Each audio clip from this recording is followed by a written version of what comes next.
आज मैं आपके साथ बात करना चाहता हूं पवित्र बाइबल की इन दो आयतों के बारे में, वचनों के बारे में। और शैतान नहीं चाहता है कि आप इन दो वचनों को जानें। वह क्यों नहीं चाहता है?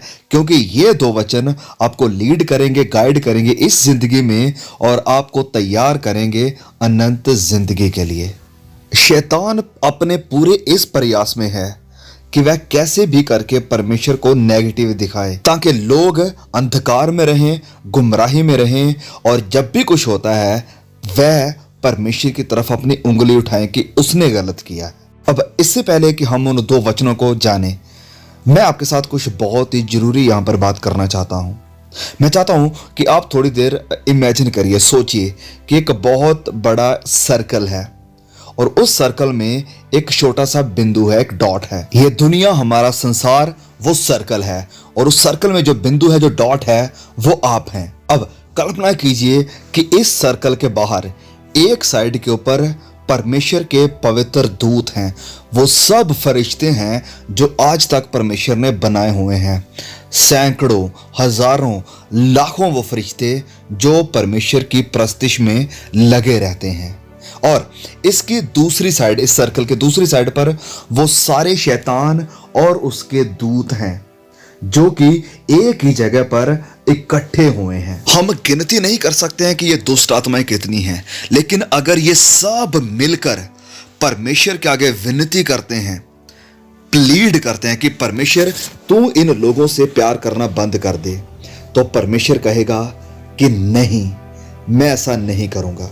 और अब दूसरी साइड जो परमेश्वर के दूत हैं, जो फरिश्ते हैं, अगर वो भी परमेश्वर से विनती करें कि प्लीज खुदा इन लोगों से प्यार मत करो, डोंट लव देम, तो परमेश्वर कहेगा कि नहीं, मैं इनसे प्यार करना बंद नहीं करूंगा। ये परमेश्वर के पवित्र दूत हैं, होली एंजल्स। इन्हें पवित्र क्यों कहा जाता है?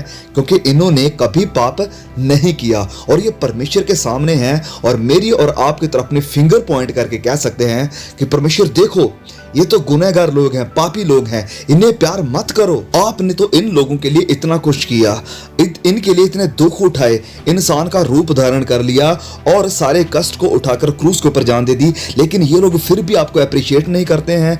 थोड़ा सा भी वक्त आपके लिए निकालकर आपको धन्यवाद नहीं कह सकते हैं। जब आप इन्हें आशीषित करते हैं, ब्लेस करते हैं, तो ये आपको महिमा नहीं दे सकते हैं। लेकिन जब इनकी जिंदगी में कुछ गलत होता है तो यही लोग सबसे पहले आपके ऊपर दोष लगाते हैं। ये लोग ना तो कोई आपकी बात को मानते हैं, जो आप इन्हें करने के लिए कहते हैं वो नहीं करते हैं।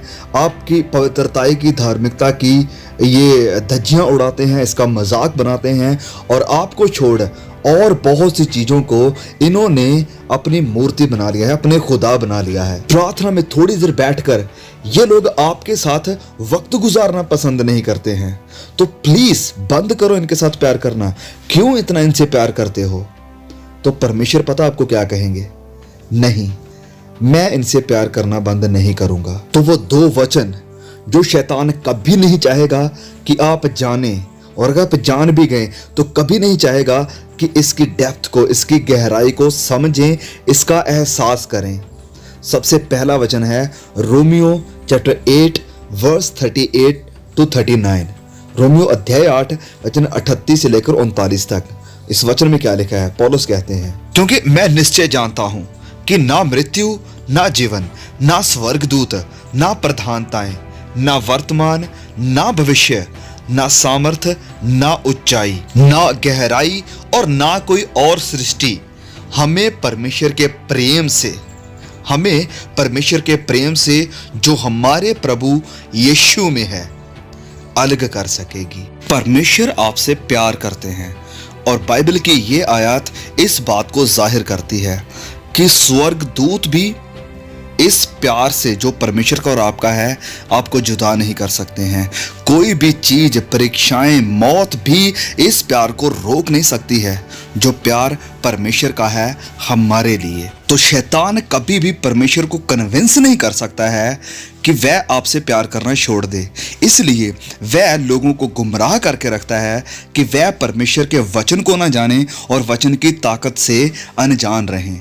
पौल इस बात को अच्छी तरह से समझता था और जानता था, इसलिए वह कहता है कि कोई भी चीज हमें परमेश्वर के प्यार से अलग नहीं कर सकती है, हमें सेपरेट नहीं कर सकती। खुदा की मोहब्बत उसका ये प्यार एकदम पवित्र है और ये अजीम है, बड़ा महान है और बहुत ही अद्भुत है। इसमें कोई छल नहीं है, वरन ये पूरी तरह से पवित्र है। और इसीलिए वो भले ही हमने उसके साथ बेवफाई की, लेकिन उसने वफा को निभाया और हम जो वचन में लिखा है कि भटक गए थे, हमें ढूंढने के लिए, हमें फिर से पाने के लिए, अपने साथ बिठाने के लिए अपनी महिमा को छोड़कर हमारे बीच में आकर डेरा किया। ये सब क्यों उसने किया? सिर्फ और सिर्फ मोहब्बत की खातिर। तो इस एक बात को हमें हमेशा अपने दिमाग में रखना है, अपने साथ रखना है, अपने ख्यालों में रखना है कि परमेश्वर के प्यार की कोई सीमा नहीं है, कोई हद नहीं है। There is no end to the love of God, क्योंकि परमेश्वर का कोई एंड नहीं है। और जिस परमेश्वर की हम आराधना करते हैं वो परमेश्वर खुद प्यार है। और ये उसके कैरेक्टर्स में से एक कैरेक्टर है कि परमेश्वर प्यार है, वो पवित्र है, वो दयालु है, वो अनुग्रहकारी परमेश्वर है, वो प्यार है। प्यार यानी मोहब्बत खुदा की आइडेंटिटी है और उसकी ये मोहब्बत सदा की है, हमेशा की है, एवरलास्टिंग है। जैसे यिर्मयाह कहता है, यिर्मयाह 31:4 में, यहोवा ने मुझे दूर से दर्शन देकर कहा है कि मैं तुझसे सदा प्रेम रखता आया हूं। इंग्लिश में लिखा है, I have loved you with an everlasting love.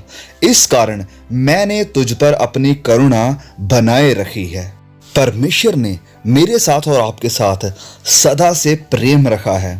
Yes, हमारी गलतियों के कारण, हमारी अपनी लापरवाहियों के कारण, और क्योंकि हम इस दुनिया और शैतान के पीछे लग गए, जिसकी वजह से हम खुद परमेश्वर से दूर चले गए, लेकिन वो हमसे कभी भी दूर नहीं गया। वो अब भी वहीं खड़ा हमारा इंतज़ार करता है। वो अभी भी अपना हाथ हमारी तरफ बढ़ाए हुए है। क्योंकि देखिए, अगर परमेश्वर का प्यार आपके साथ ना होता, अगर परमेश्वर का प्यार आपके साथ ना होता तो आप इस वीडियो को ना देख रहे होते। अगर परमेश्वर का प्यार आपके साथ ना होता तो आप अभी तक नाश हो गए होते, शैतान के हमलों के द्वारा और इस दुनिया की चिंताओं के द्वारा। अगर परमेश्वर का अनुग्रह और प्यार आपके साथ ना होता तो शायद आप इस दिन को भी ना देख पाते। लेकिन ये परमेश्वर का अनुग्रह है, उसका प्यार है कि आप आज इस वक्त परमेश्वर के प्यार के बारे में इस मैसेज को, इस वीडियो को सुन रहे हैं, देख रहे हैं। सुनिए इन वचनों को, बहुत ही खूबसूरत वचन है। भजन संहिता 124 वचन 2 से हम पढ़ेंगे। लिखा है कि यदि यहोवा उस समय हमारी ओर ना होता जब मनुष्यों ने हम पर चढ़ाई की, तो वह हमको उसी समय जीवित निगल जाते जब उनका क्रोध हम पर भड़का था। तो सुना आपने इन वचनों से कि अगर खुदा हमारी तरफ ना होता तो शैतान मुझे और आपको कब का निगल गया होता। लेकिन ये परमेश्वर का अनुग्रह है कि हम जिंदा हैं। आगे सुनिए, आयत 6 में लिखा है कि धन्य है यहोवा जिसने हमको उनके दांतों के तले, उनके दांतों के नीचे जाने ना दिया। तो अगर आप जिंदा हैं, सांसें ले रहे हैं, अभी तक परमेश्वर का भय मानते हैं, उसके साथ जुड़े हुए हैं, तो ये परमेश्वर का प्यार है मेरे और आपके साथ। तो आपकी जिंदगी में अभी चल रहे मुश्किल हालात, आपकी जिंदगी के खिलाफ उठे हुए तूफान और आंधियां आपको ये ना कहने पाए कि परमेश्वर आपसे प्यार नहीं करते हैं, क्योंकि उसका प्यार अजीम है, सदा का है, हमेशा का है। अब खुदा की इस मोहब्बत के बारे में, उसके प्यार के बारे में इतना सुनने के बाद हो सकता है कुछ लोगों के मनों में ये सवाल खड़ा हो जाए, और कई लोग इस सवाल को पूछते भी हैं, कहते हैं कि अगर परमेश्वर लोगों से इतनी मोहब्बत रखते हैं, इतना प्यार करते हैं, तो क्यों वह लोगों को नर्क में भेजते हैं, क्यों वह लोगों को आग की झील में भेजना चाहते हैं। ऐसे सवाल सुनकर मैं परेशान होता हूँ, दिल दुखता है कि जो लोग ऐसे सवाल पूछते हैं या सोचते हैं, वह असल में ना तो परमेश्वर के प्यार को समझते हैं और ना ही परमेश्वर के वचनों को समझते हैं। क्योंकि बाइबल में एक भी बार नहीं लिखा है कि परमेश्वर ने उस नरक को बनाया था इंसान के लिए। वरन वचन हमें क्या सिखाता है कि परमेश्वर ने जब आदम और हवा को बनाया तो उसने उन्हें अदन की वाटिका में एक खूबसूरत जगह में रखा था। उन्हें नरक में नहीं रखा था, उन्हें आग की झील में नहीं रखा था, वरन एक सुकून वाली आरामदायक जगह उन्हें दी थी। तो वचन हमसे क्या कहता है? वचन तो हमें साफ साफ सिखा रहा है, बता रहा है कि नरक, ये आग की झील बनाई गई थी किसके लिए? शैतान और उसके दूतों के लिए। और परमेश्वर कभी भी नहीं चाहते हैं कि कोई इंसान उस जगह पर जाए, इसीलिए उन्होंने अपने बेटे को भेजकर एक रास्ता निकाला है कि कोई इंसान वहां जाने ना पाए। और अगर कोई इंसान वहां पर जाता है नरक में या आग की झील में, तो वह वहां जाएगा अपने लिए हुए फैसले के कारण, शैतान के पीछे लगकर, शैतान के कार्यों में दाखिल होकर, शामिल होकर वह वहां पर जाएगा, ना कि परमेश्वर की इच्छा के साथ। क्योंकि परमेश्वर की इच्छा है कि सब लोग बचाए जाएं और उद्धार को पाएं। तो ये प्यार करने वाला पवित्र खुदा कभी भी नहीं चाहता है कि कोई इंसान नरक में जाए या कोई भी नाश हो जाए। क्योंकि साफ साफ वचन में यह लिखा है कि खुदा ने इस दुनिया से इतनी मोहब्बत रखी कि उसने अपना इकलौता बेटा बख्श दिया, ताकि जो कोई भी उस पर ईमान लाए, विश्वास लाए, वह हलाक ना हो, वह नाश ना हो, वरन सदा की जिंदगी पाए। परमेश्वर चाहता है कि कोई नाश ना हो, वह चाहता है कि सब लोग अनंत जिंदगी को पाए, जो कि उसके साथ उसकी उपस्थिति में है। और ये जिंदगी पाने के लिए आपको कल तक का भी इंतजार करने की जरूरत नहीं है। आज ही अपने सारे गुनाहों से पश्चाताप कीजिए।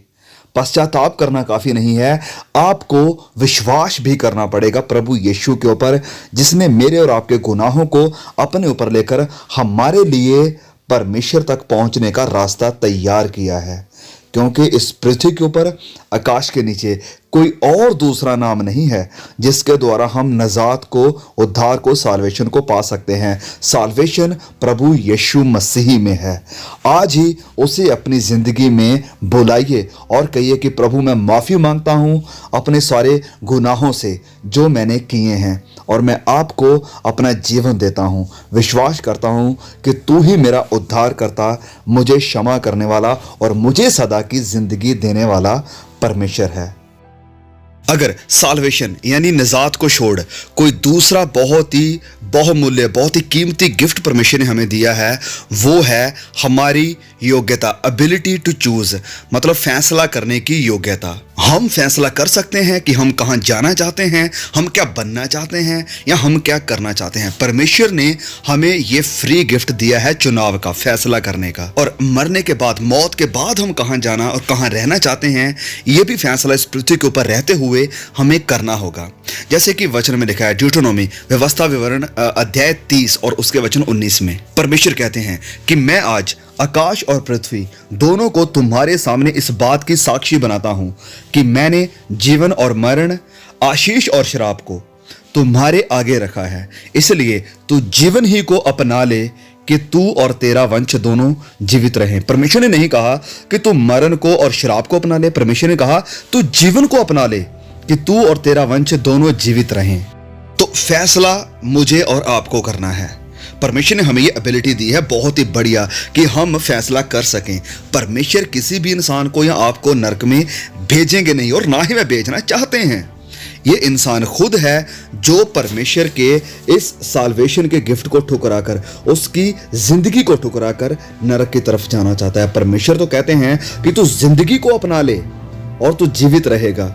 लेकिन अगर हम खुद उसकी जिंदगी को ठुकराकर, उसकी आवाज को ठुकराकर नरक की तरफ जाना चाहते हैं, तो इसमें हम परमेश्वर को दोष नहीं दे सकते हैं। ये हम खुद हैं जो फैसला करेंगे कि हम कहां जाना चाहते हैं। इस बात को हमेशा याद रखिए कि परमेश्वर आपसे प्यार करते हैं, और ये जो फैसला करने की एबिलिटी परमेश्वर ने हमें दी है, ये भी उसके प्यार को दर्शाती है।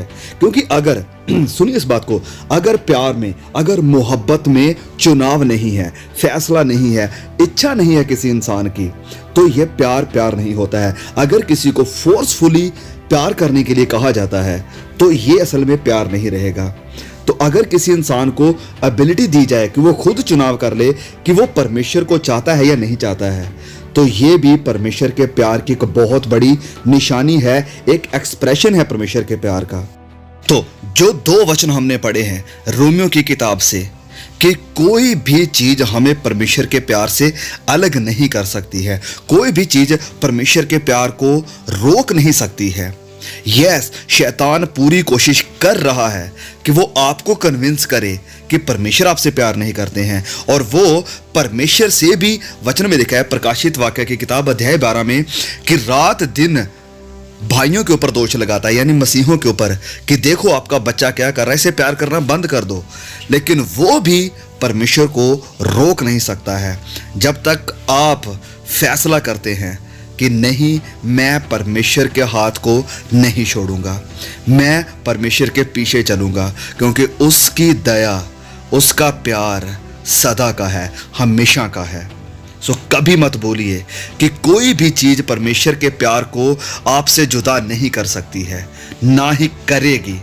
कोई भी चीज परमेश्वर के प्यार को रोक नहीं सकती है। परमेश्वर आपसे प्यार करते हैं और करते रहेंगे। वो आपको बचाना चाहते हैं और बचाएंगे। वो आपको सदा की जिंदगी देना चाहते हैं और देंगे। लेकिन फिर आखिर में ये फैसला आपका है, ये फैसला मेरा है कि हम परमेश्वर के साथ रहना चाहते हैं या परमेश्वर से दूर रहना चाहते हैं, कि हम परमेश्वर की इच्छा को पूरा करना चाहते हैं या अपनी इच्छा को और शैतान की इच्छा को पूरा करना चाहते हैं, कि हम जिंदगी को पाना चाहते हैं या मौत को पाना चाहते हैं, कि हम परमेश्वर की आशीष को चाहते हैं या फिर उसके श्राप को चाहते हैं। In the end the decision is ours. फैसला हमारा है। सो आई रिक्वेस्ट यू, प्लीज इस वीडियो को, इस मैसेज को ज्यादा से ज्यादा शेयर कीजिए और भी हमारे भाई बहनों के साथ। और अगर अभी तक आपने इस चैनल को सब्सक्राइब नहीं किया हुआ है, सो प्लीज चैनल को सब्सक्राइब कीजिए ऐसे ही और इंफॉर्मेटिव, मोटिवेशनल और क्रिश्चियन लाइफ के रिलेटेड वीडियोस को देखने के लिए। जल्द मिलेंगे एक और नए वीडियो के साथ। तब तक के लिए परमेश्वर हम सबको संभाल के रखे। सभी को जय मसीह की।